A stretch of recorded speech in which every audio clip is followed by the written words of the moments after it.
Eh bien, bonjour à tous.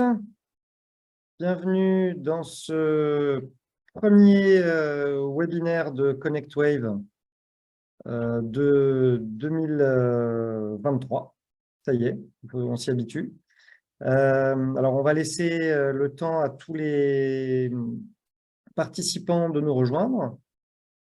Et puis, je vais en profiter pour rappeler que tous les auditeurs peuvent intervenir à n'importe quel moment du webinaire, poser leurs questions par écrit via le chat. On répondra à tout, hein, on ne laisse jamais de questions sans réponse. On le fera soit à la fin du webinaire, pendant la session de questions-réponses, il y a une dizaine, quinzaine de minutes qui seront dédiées à ça, soit par écrit, éventuellement après le webinaire s'il y a trop de questions pour le temps imparti, hein. Parfois, les sujets passionnent les foules. Voilà, donc on est ensemble pour une petite heure aujourd'hui. Et puis, on va parler des capteurs dans l'IoT. Mais avant ça, une courte présentation de ConnectWave pour ceux qui ne nous connaîtraient pas encore. Et j'espère qu'il y en aura aujourd'hui parmi les auditeurs de ce webinaire. Alors, ConnectWave, c'est une association qui a pour objectif de développer l'écosystème le plus dynamique possible dans le secteur des objets connectés, de l'identité digitale et de la RFID, que ce soit à l'échelle nationale, mais même à l'échelle européenne. Et puis avec des ancrages locaux qu'on a développés l'année dernière, qu'on appelle ConnectWave Région, et qui vont faciliter le déploiement et la pertinence des services qu'on va apporter aux adhérents, avec des actions locales, on verra. Les services que ConnectWave propose, ce sont essentiellement des outils de communication. Donc, il y a par exemple la diffusion d'appels d'offres, de la publicité digitale, qui permet de donner de la visibilité via nos canaux comme LinkedIn, le site web, les emailing. De l'événementiel, hein, de l'organisation d'événements de networking qui ont lieu du coup dans les régions pour être au plus près des adhérents et de leurs cibles. Mais aussi la participation à des salons de l'industrie pour lesquels on négocie des remises importantes pour les adhérents. Et à côté de ces services, l'autre objectif de ConnectWave, c'est de contribuer à développer et à partager le savoir-faire en matière d'IoT, d'RFID, d'identité des objets connectés, le savoir-faire et l'actualité de ces technologies et de ces secteurs. Donc à travers des webinars comme aujourd'hui, qui sont mensuels et qui sont assez suivis. On fait aussi des tables rondes qu'on anime et des conférences. D'ailleurs, je vous donne rendez-vous pour tous ceux qui nous entendent sur le salon Systèmes et Objets Connectés le 19 et le 20 avril, où ConnectWave animera 2 tables rondes. Et puis, ConnectWave, c'est aussi une offre de conseil et d'accompagnement pour vous assister dans les choix technologiques, dans l'industrialisation de projets IoT, les scale-up, et bien sûr dans le business aussi, hein, ça peut aller de l'étude de marché à la stratégie de marketing et de développement, donc des services assez complets. Voilà, alors quelques exemples pratiques de services qu'on peut offrir aux adhérents ConnectWave. Vous le voyez, c'est assez riche. Donc, n'hésitez pas à adhérer, n'hésitez pas à nous rejoindre. On a des tarifs associatifs qui sont très modestes, puisque selon la taille de l'entreprise, à partir de moins de 1 000 €, vous pouvez bénéficier de tous ces avantages. Et donc, on espère, si vous n'êtes pas adhérent ConnectWave, que vous allez bientôt nous rejoindre. Et puis, place maintenant au sujet du jour. Il y a la thématique du webinaire d'aujourd'hui. Donc, l'innovation des sensors au service de l'IoT. Alors, l'IoT, on le sait, a révolutionné la manière dont on interagit au quotidien avec les objets et le monde qui nous entoure. Il est omniprésent. Les capteurs, eux, ils jouent un rôle clé dans la collecte de données et dans la transmission de ces données en temps réel. Donc, évidemment, l'innovation en matière de capteurs, c'est un enjeu majeur depuis longtemps. Ce n'est pas nouveau dans l'IoT. Il s'agit d'améliorer la qualité, la fiabilité des données connectées, mais aussi de répondre aux exigences de connectivité, de sécurité, de durée de vie de ces objets. Alors, dans ce contexte, la question qu'on se pose aujourd'hui, c'est comment est-ce que les entreprises peuvent encore innover, encore améliorer, proposer des capteurs plus performants, mieux adaptés aux besoins des utilisateurs. Et puis, quelles sont les tendances actuelles en matière d'innovation dans ces capteurs et les répercussions sur l'industrie et sur l'IoT en général. Donc, on va explorer toutes ces questions dans ce webinaire aujourd'hui. Et pour en parler, je reçois Nicolas de Guibon. Bonjour Nicolas. Nicolas Bonjour. est directeur de l'innovation chez Linksense, qui est une société leader dans les microconnecteurs pour cartes à puce, les SIM cards et documents sécurisés, comme les passeports, par exemple, les cartes d'identité ou les cartes d'accès. Nicolas, je vous laisse la parole et je vous laisse nous expliquer un petit peu ce que vous nous proposez aujourd'hui au sujet de cette thématique. Bonjour tout le monde. Donc oui, je m'occupe d'innovation chez Linksense. Je partage mes slides peut-être? Eh bien, n'hésite pas. Voilà.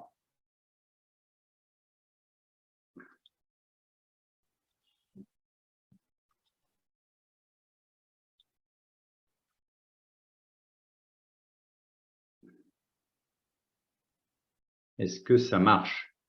Ça marche, absolument. Ok, je passe en plein écran.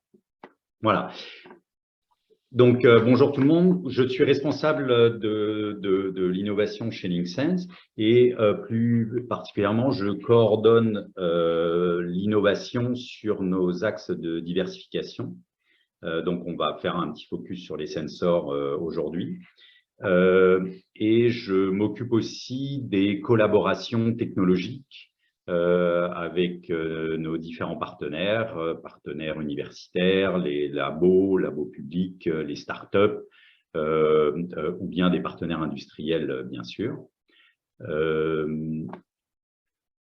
Pour ce qui est de ma présentation aujourd'hui, alors, ça sera un speech innovation. Hein, j'ai rien à vous vendre, donc pas d'inquiétude là-dessus. Et c'est un speech assez prospectif. J'ai pas non plus la prétention d'être absolument exhaustif sur les sensors, bien évidemment, mais c'est juste un petit peu quelle est notre réflexion dans les sensors et notamment appliquée aux technologies dont dispose Linksense. Donc, on verra en 3 slides qui est Linksense. Ensuite, qu'est-ce qui nous a amené sur ces capteurs dans notre démarche d'innovation et quelques trends, histoire d'avoir deux, trois chiffres et parler de choses un peu concrètes. 2-3 trends dans les flexible sensors, les capteurs flexibles, et un petit peu comment Linksense souhaite innover dans cette direction. Donc, Linksense, depuis 35 ans, fabrique les connecteurs, ceux que vous voyez en bas, les connecteurs de carte à puce, et des micro-connecteurs divers et variés dans plusieurs domaines qu'on va voir dans les 2-3 slides qui viennent, et notamment dans tout ce qui est connexion microélectronique. Donc, quelques chiffres, parce que finalement, c'est les chiffres qui parlent le mieux.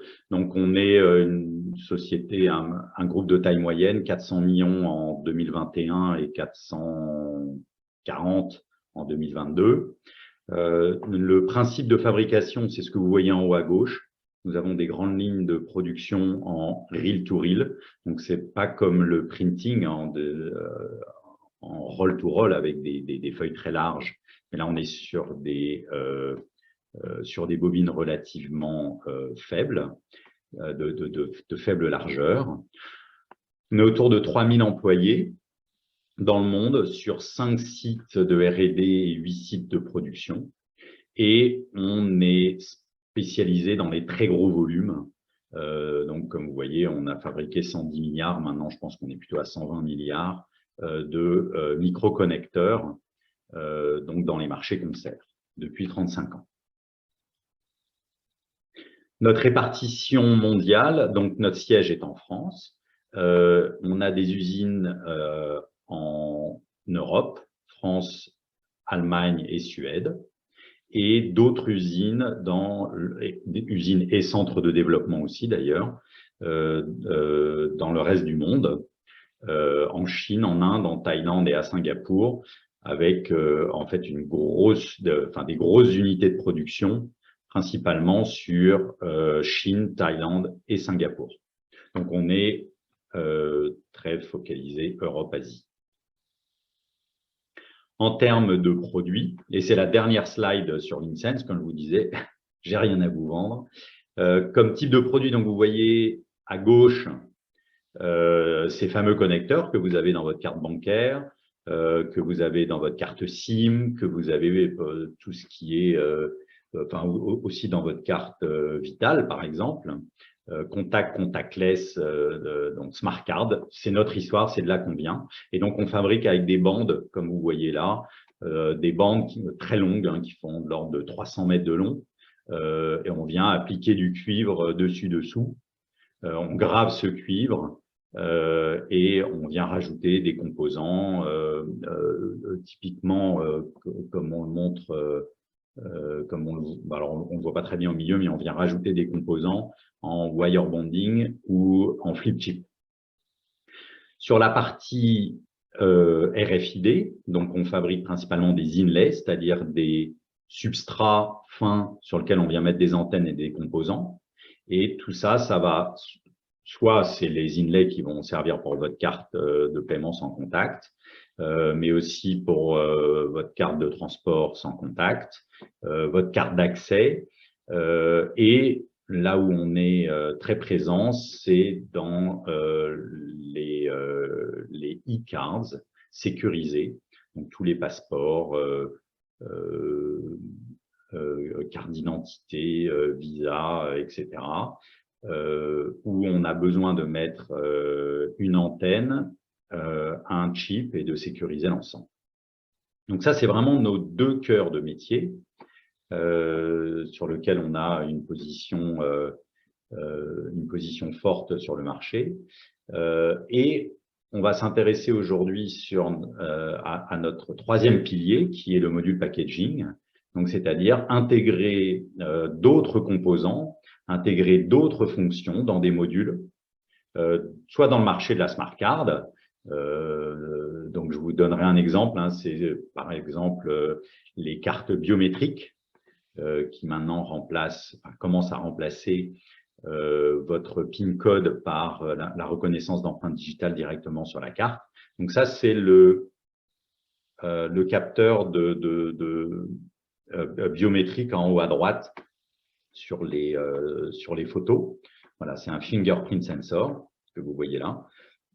Donc, soit dans les cartes, soit dans la RFID, quand on veut rajouter plus de fonctions que juste la partie identification et communication de la RFID. Et enfin, dans les objets connectés, donc c'est le sujet qui va nous intéresser aujourd'hui. Le tout en utilisant nos capacités de production, donc flexibles et très fines, qu'on maîtrise et sur lesquelles on a des choses à offrir sur le marché. Voilà, donc on quitte la partie Linksense et maintenant, je vais un petit peu vous parler de notre chemin d'innovation de ces dernières années sur les sensors notamment, sur les capteurs. Donc, de ces 7 marchés qui sont relativement matures sur lesquels on est positionné, comme on vient de voir, hein, finance, access, télécom, e-gouvernement, transport et hospitalité, on a regardé comment on pouvait transposer nos technologies et nos process vers le marché le marché médical et le marché des capteurs environnementaux, qui sont 2 marchés très innovants pour ce qui est des capteurs. Donc, on a procédé par étapes, bien sûr, comme toujours. Une première possibilité pour répondre à ces défis, c'est de faire de l'innovation incrémentale, donc d'améliorer petit à petit nos process, nos produits et les différentes solutions qu'on peut proposer de manière incrémentale, donc en utilisant nos process et souvent sur les marchés qu'on connaît bien, pour venir rajouter des capteurs. c'est ce qu'on a fait dans la carte biométrique dont je vous parlais, c'est ce qu'on a fait aussi sur un certain nombre de capteurs électriques qu'on en produit déjà, parfois même en masse, dans différents secteurs. La deuxième approche a été de penser système, en se disant, après tout, dès lors qu'on sait faire un module, on peut faire un système complet. Donc, on a des connecteurs, ça c'est bien, on a des antennes, on a de l'interconnexion pour connecter les différents éléments, et on a la possibilité d'assembler des composants passifs et actifs. Donc, on met beaucoup de composants actifs quand on fait des cartes à puce, et on met quelques composants passifs aussi, par exemple quand on fait une carte biométrique, parce qu'on a besoin de mettre 2-3 filtres, de 3 CAPA et résistances. Et donc, on s'est posé la question de comment est-ce qu'on pouvait aller un peu plus loin dans la chaîne de valeur en proposant un système complet qui est représenté ici, enfin c'est une manière de le représenter comme d'autres, sur un module type de ce qu'on fait actuellement, et de rajouter aussi la partie capteur. Donc c'est ça qui a piloté notre réflexion, et depuis 5 ans, notamment dans le médical, on a commencé à déployer un certain nombre de capteurs, des capteurs qu'on vient mettre sur la peau, les smart patch, les fameux smart patch. Donc là, vous voyez un exemple d'un patch avec un capteur et une antenne. Alors, c'est une antenne NFC qui permet de dialoguer avec le téléphone. Et on a aussi un module qui vient se positionner sur l'antenne NFC qui permet de transférer la communication NFC vers une communication BLE. Voilà. Ensuite, côté capteur, notre capacité à faire des composants plats en très grand volume et surtout avec une finition en or, parce qu'on maîtrise très bien l'électroplating d'or, de platine, de palladium notamment, c'est parfaitement adapté aux capteurs dans le médical.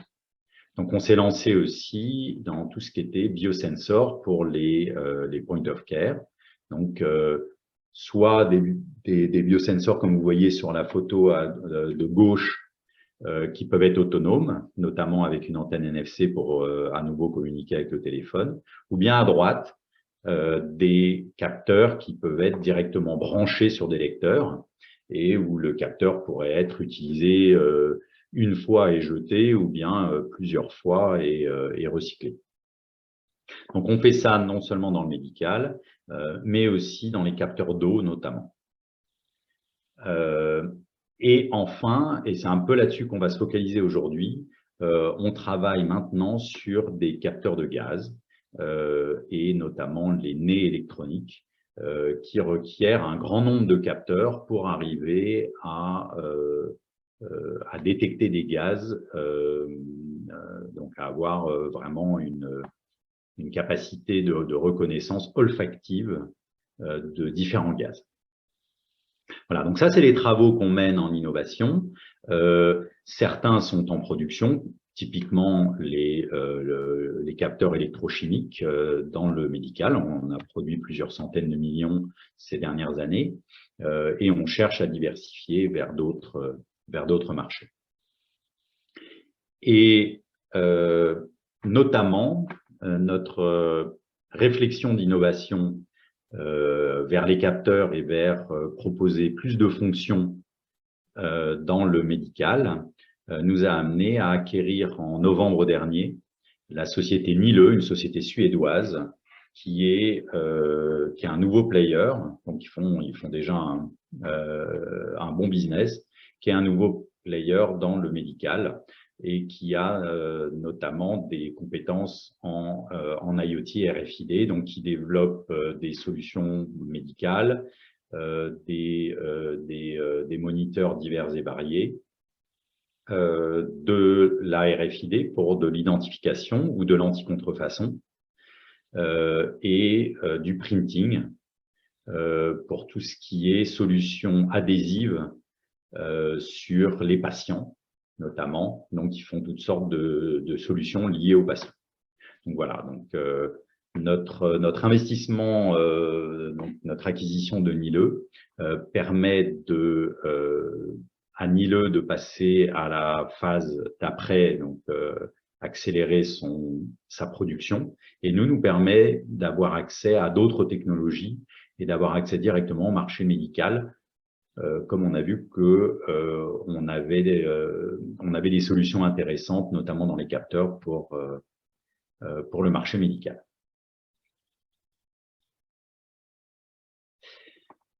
Donc après cette petite introduction sur la manière dont on a adressé l'innovation dans les capteurs, je vais revenir un tout petit peu sur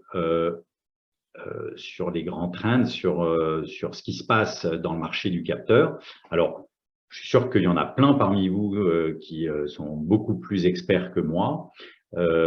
J'ai repris quelques chiffres, notamment d'IDTechEx et quelques autres sources en open source, sur les différents capteurs et comment se positionne le marché des capteurs flexibles dans le monde du capteur.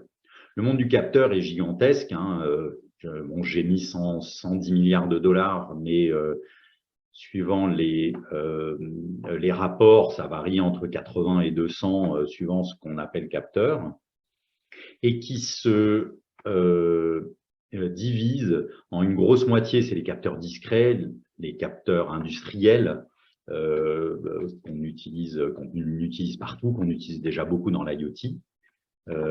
Les capteurs qui viennent du monde du semi-conducteur, donc tous les capteurs sur base de MEMS, de MOX, de silicium, de GaN, que sais-je. Donc les capteurs que vous connaissez bien. Chez ConnectWave, il y a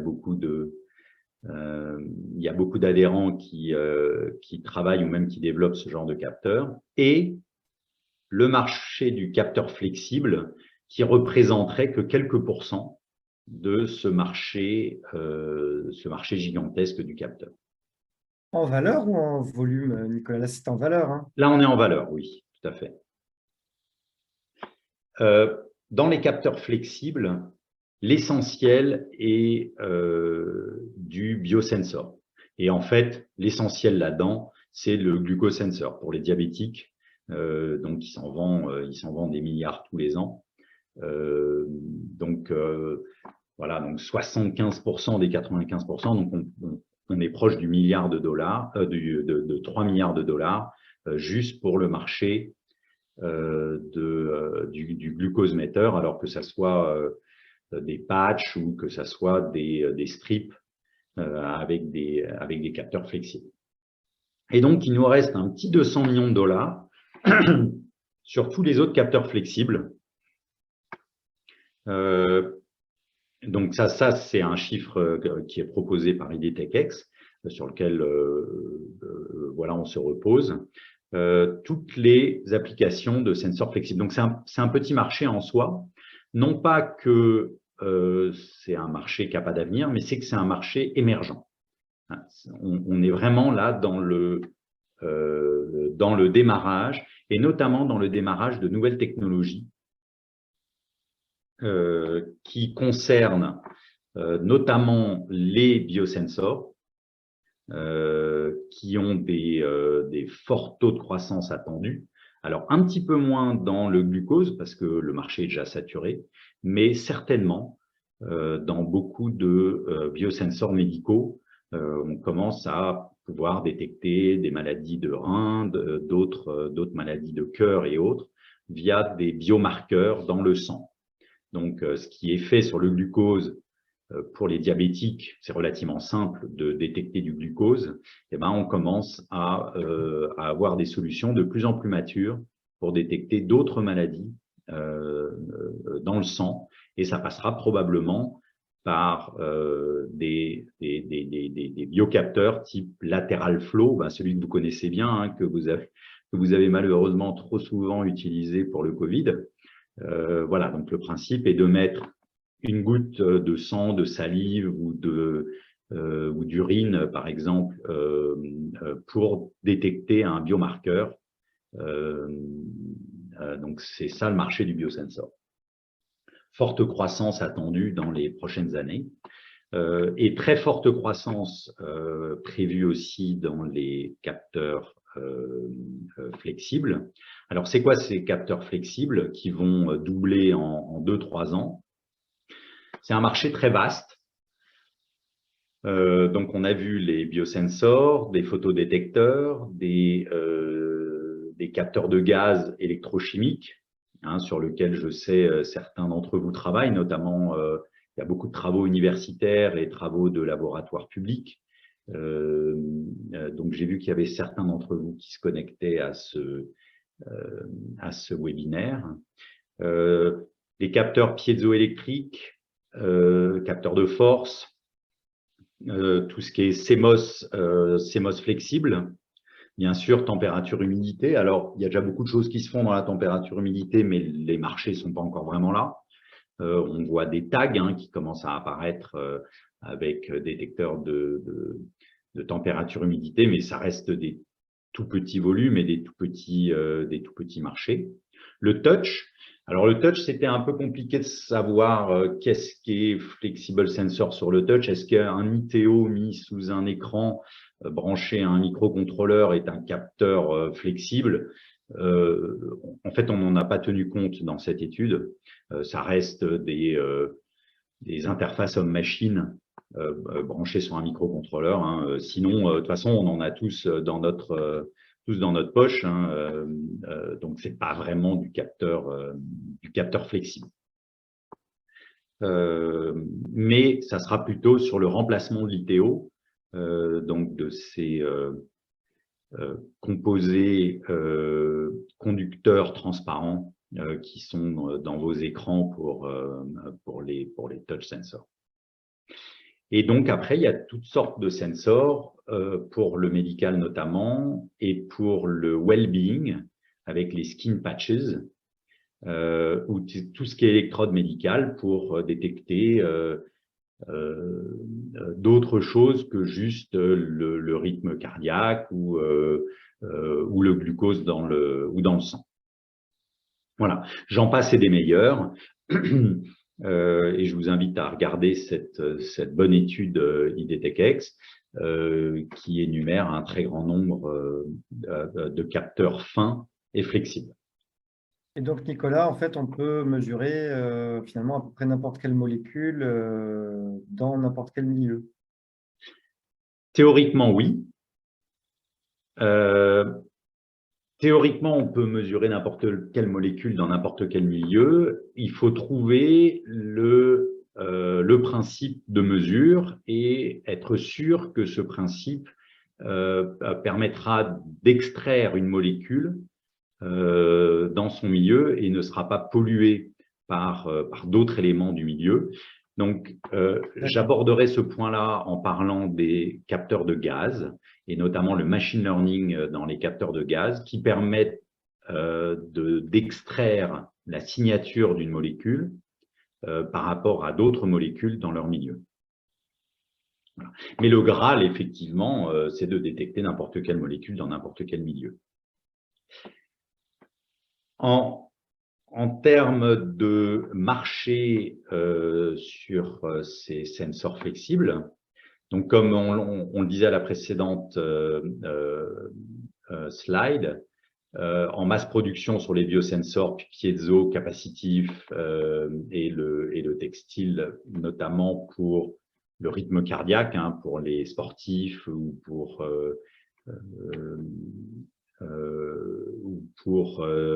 l'automédication ou surveillance de patients à domicile, et les marchés qui sont en train d'émerger et sur lesquels il faut trouver les bonnes technologies pour détecter les bonnes molécules, comme tu le faisais remarquer, Marc. Donc, il y a beaucoup d'autres molécules à découvrir dans le cardiaque, le non cardiaque, dans et détection de maladies diverses et variées. Tout ce qui est détection électrochimique dans l'air et dans l'eau, organique photodétecteur, et puis bien sûr l'humidité et la température, qui sont entre guillemets simples à faire, mais compliquées à exécuter parce que souvent la valeur perçue par l'utilisateur est tellement faible qu'il n'y a pas de volonté à rajouter le prix d'un capteur. Et donc, ce qui drive en ce moment les motivations pour passer sur les développements de capteurs flexibles, c'est, comme son nom l'indique, la flexibilité, mais surtout la finesse, donc de pouvoir l'insérer de manière conformable dans un certain nombre d'éléments. Donc, c'est pour ça que il y a un très grand attrait dans la médecine et notamment la médecine ambulatoire pour pouvoir coller ces capteurs sur le corps. La robustesse, on est souvent, quand on est dans le flexible, on est souvent sur des matériaux qui sont prévus pour tenir le choc des formations et de la conformabilité. Les détections sur des espaces plus larges, donc on voit une limitation souvent dans le silicium et dans tout ce qui est capteur semi-conducteur, qui est d'un côté la miniaturisation du semi-conducteur pour des raisons de coût, et d'un autre côté, si je viens réduire trop ma surface de détection, eh bien, je risque d'être beaucoup plus dépendant du milieu que si j'ai une surface large. Donc, là où il y a besoin d'une détection sur des grandes surfaces, les sensors flexibles ou imprimés font sens. Et enfin, la facilité de manufacturing, que ça soit en coût ou que ça soit en manipulation, bien sûr, va dans le sens du tout flexible ou de l'imprimé qu'on peut livrer en bande à bande. Je vais faire 3 zooms. Le premier sur le healthcare. Alors là, je vais passer relativement vite. Il n'y a pas de grande nouveauté ici. Le vieillissement de la population, le nombre d'infections et les coûts à surveiller au niveau de la santé, notamment de la santé à domicile, font qu'il y a besoin de digitaliser le monitoring, le diagnostic et la guérison à la maison. Donc, tous les enjeux, et on en a beaucoup entendu parler, tous les enjeux de la médecine actuelle, c'est d'arriver un petit peu à consumeriser, je dirais, la médecine, pas forcément sur la partie traitement, mais sur la partie monitoring et diagnostic pour réduire les coûts en essayant de détecter le plus tôt possible les maladies et en essayant de surveiller ces maladies le plus longtemps possible pour éviter une rechute, mais pour éviter aussi des hospitalisations coûteuses. Donc là, clairement, dans ce trend de marché, il y a besoin de toutes sortes de capteurs et notamment des capteurs flexibles. Dans l'eau, je vous ai mis une petite image, donc ça sera plus facile à voir quand on partagera les slides. Une image de l'usage de l'eau, c'est un usage très complexe, très large et très divers, qui a besoin d'un monitoring fréquent, d'un monitoring parfois même permanent sur certaines étapes pour la santé publique, pour diminuer les pertes, notamment environnementales, et pour diminuer les coûts du management de l'eau. Donc, ce marché fragmenté et qui vient en fait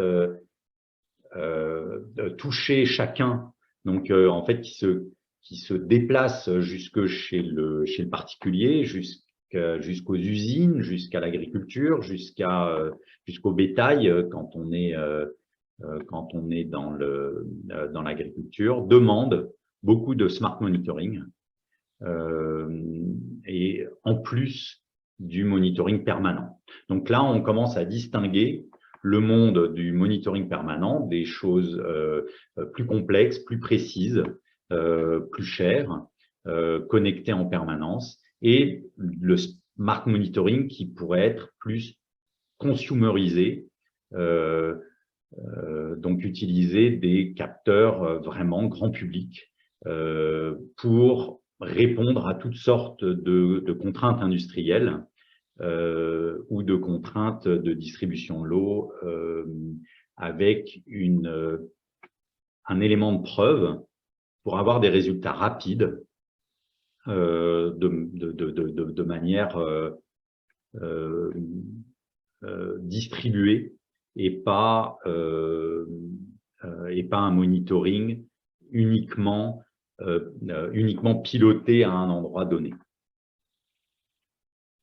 Voilà. Donc c'est vraiment un marché qui a sans doute un énorme avenir en utilisant des solutions grand public dans tous les usages. Et enfin, le troisième zoom que je voulais faire aujourd'hui, c'est la partie gaz. Donc, où est-ce que les capteurs de gaz ont un intérêt dans le monde du printed sensor ou des sensors flexibles. C'est là où il y a besoin, c'est ce que je disais tout à l'heure, de captation relativement large des gaz pour être capable de détecter, par exemple, de la chimie pour des raisons de sécurité, pour des raisons de détection de danger, mais aussi pour détection industrielle, comme par exemple le pourrissement de certaines denrées, ou dans le médical. Dans le médical, on commence à détecter de plus en plus de molécules par la laine. Et donc, tous ces marchés-là sont très adaptés au marché des capteurs flexibles parce qu'on va pouvoir transformer ce monde-là qui est souvent basé sur des détecteurs industriels ou bien pour la santé et l'agri-food sur des détecteurs visibles. On va changer la couleur d'un composant sur la présence ou l'absence d'un gaz. On a besoin de le digitaliser et de communiquer les résultats le plus rapidement possible. Et ça se prête parfaitement à tout ce qui est électrochimie. Donc, tous les capteurs électrochimiques pourront être utilisés. Et donc, pour terminer mon propos, quelle a été notre démarche d'innovation pour adresser ces trois grands marchés sur lesquels je viens de faire un zoom, hein, les gaz, l'eau et le médical. C'est de se dire que jusqu'à maintenant, les capteurs qu'on a développés, c'était une chimie ou un semi-conducteur ou donc un capteur spécifique pour un besoin spécifique qui demandait de trouver un nouveau matériau. Et bien souvent, d'après une étude menée en Allemagne, bien souvent, on met autour de 15 à 25 ans entre la première fois qu'un principe est énoncé, donc ce qu'on appelle le Technology Readiness Level 1, jusqu'à ce que le produit soit en mass market, production de très gros volumes et optimisé pour atteindre les coûts du marché visé, donc entre 15 et 25 ans. Et pire que ça, on est dans le monde de la recherche et environ 5%, entre 5 et 10%, mais c'est plutôt proche de 5%, de ces innovations arrivent au bout. Donc, la grande question qu'on s'est posée, c'est est-ce qu'on a la vocation à trouver le nouveau produit magique qui pourra révolutionner le monde du capteur?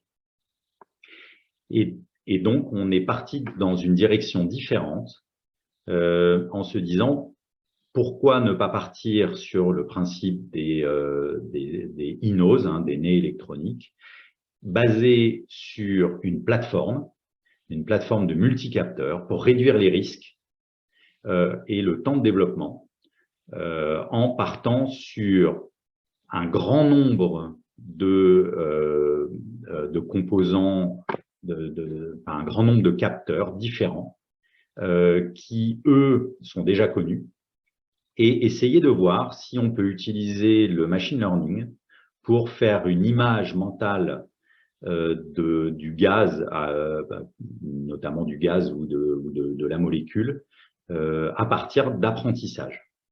Donc, l'idée, c'est de tester, et c'est ça qu'on est en train de faire en ce moment, de tester différents gaz sur un nez électronique industriel, avec de très nombreux capteurs, essayer de décorréler ces capteurs pour, et c'était la question que tu posais tout à l'heure, Marc, pour essayer de se dire, est-ce que je suis capable de mesurer n'importe quelle molécule dans n'importe quel milieu? Eh bien, en multipliant le nombre de capteurs et non pas en essayant de trouver le meilleur capteur pour capter la molécule de manière hyper précise, et ben de faire un 360.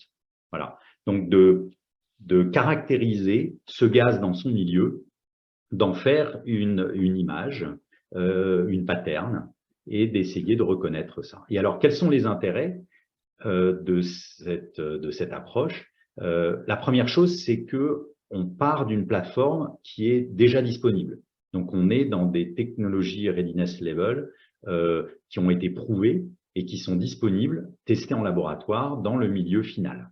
Et donc, ce n'est plus que, entre guillemets, même si ça demande beaucoup de temps quand même, ce n'est plus que du learning, de l'apprentissage et du passage en production à partir de cet apprentissage et quand on a réussi à déterminer les bons algorithmes capables de reconnaître la molécule cherchée. Donc, ça fait gagner beaucoup de temps et beaucoup moins de risques. Oui? Oui, je t'interromps parce qu'on a beaucoup de questions et en fait, elles sont liées à ton propos là actuel. Donc, on me demande si c'est possible d'identifier des parfums avec les capteurs de gaz. Je pense que la réponse est oui, avec cette technologie qui est donc le machine learning. Alors, juste, donc je passe sur cette slide-là qui répond partiellement à la question. Théoriquement, il est possible de reconnaître un parfum par rapport à un autre. On a déjà fait des essais, et c'est ce que vous voyez dans les essais qu'on a fait tout en haut. Actuellement, les nez électroniques pour reconnaître des parfums ou pour analyser des parfums sont souvent des systèmes extrêmement complexes. On a regardé un petit peu les prix marché, ça évolue entre 30 000 et 70 000 euros pour avoir un bon nez électronique capable de discriminer différents parfums. On peut imaginer que le machine learning, dont vous voyez une représentation ici, qui est d'apprendre l'odeur, donc l'odeur d'un parfum par rapport à un autre, l'odeur du chocolat que vous avez appris quand vous étiez enfant. Au début, c'est une odeur qui vous évoque rien. Vous en mangez une fois, tout petit, et très vite, votre cerveau enregistre la pattern chocolat comme étant « c'est bon ». Et puis, le jour où vous avez des choux de Bruxelles, et la pattern est enregistrée en sens inverse en disant « oula, touche pas trop ça », ou les brocolis, quand on est enfant. C'est le même principe. Il faut arriver à mesurer, à acquérir, à tester, à apprendre du gaz qu'on veut mesurer et arriver à le décorréler d'autres gaz, d'autres environnements ou d'autres parfums, pour répondre à la question. Et c'est ça qu'on fait avec le machine learning. Donc, on a été capable de détecter notamment un whisky. Alors, on n'a pas testé différents whiskies les uns par rapport aux autres, mais on est capable de détecter un whisky par rapport à d'autres molécules. Donc, pourquoi pas un parfum? Là, autre question. La bonne réponse, et juste je termine la réponse, la bonne réponse, c'est il faut essayer. On est dans un nouveau monde d'innovation où la seule manière de répondre, c'est d'essayer. Et peut-être qu'on sera capable de détecter du Chanel numéro 5 parce qu'il a une particularité qui, avec les capteurs disponibles, pourra être discriminé des autres parfums. Merci, Nicolas. Alors, autre question de la même personne. On me demande dans le médical, est-ce que le capteur flexible est utilisé comme pansement ou seulement comme un patch pour le smart monitoring? Très bonne question, les deux. Nous, on est dans des développements, alors je ne rentrerai pas dans les détails parce que ça reste confidentiel. On est dans des développements sur des pansements parce qu'il y a un certain nombre de mesures sur les plaies qui sont parfaitement adaptées à des capteurs électrochimiques, d'une part, et d'autre part, le fait de ne pas avoir à enlever le pansement, mais de communiquer notamment par NFC, c'est l'exemple que je vous avais mis il y a quelques slides, par NFC ou par BLE ou par autre moyen de communication, mais si possible sans pin, hein, parce que c'est pas toujours très compatible, permet de ne pas avoir à enlever le pansement, qui est une des sources majeures de réinfection des plaies. Donc oui, le pansement est un très bon exemple des capteurs flexibles, et notamment parce qu'ils sont conformables. Donc, du coup, ils peuvent prendre la forme désirée sur les pansements. Alors, justement, en parlant de capteurs flexibles, on me dit aussi que, bon, il y a, par exemple, sur votre slide 14, il y avait pas mal de capteurs semi-conducteurs type MEMS, MOX, piezo, GaN, etc., en composants discrets. Quels sont les verrous, en fait, pour transposer ça en technologie flex ou hybride? Quels sont les obstacles, les challenges que vous avez rencontrés? Alors, le premier obstacle, c'est ce qui nous a amené à travailler sur le machine learning de capteurs complexes. C'est que développer une nouvelle molécule qui remplacerait un MOX prend des années pour arriver à le déposer sur une surface. Donc, une surface souvent composée d'électrodes, donc souvent 2 ou 3 électrodes, et puis on vient mettre un réagent, donc on vient mettre une structure par-dessus qui changera de comportement électrique, par exemple un comportement résistif, inductif, qu'on pourra mesurer par un courant, par une capacité, par une tension. Donc, développer ce nouveau composant est long. Donc, ça, c'est un point vraiment bloquant. La deuxième chose, c'est que souvent, les MOX font très bien l'affaire. Donc, pour arriver à détrôner le MOX, il faut trouver un intérêt marché. Un des intérêts, c'est que, je ne sais pas si c'est systématique, mais en tout cas très souvent, les MOX doivent être chauffés pour pouvoir dégazer et pour pouvoir vraiment mesurer. Donc, il y a un certain nombre de capteurs qui doivent être chauffés et donc ça consomme beaucoup d'énergie. Et quand on parle d'IoT, l'idée, c'est de consommer le moins possible. Donc, un capteur électrochimique, par nature, ne consomme pas, intrinsèquement ne consomme pas, ou très très peu, et les signaux sont très faibles.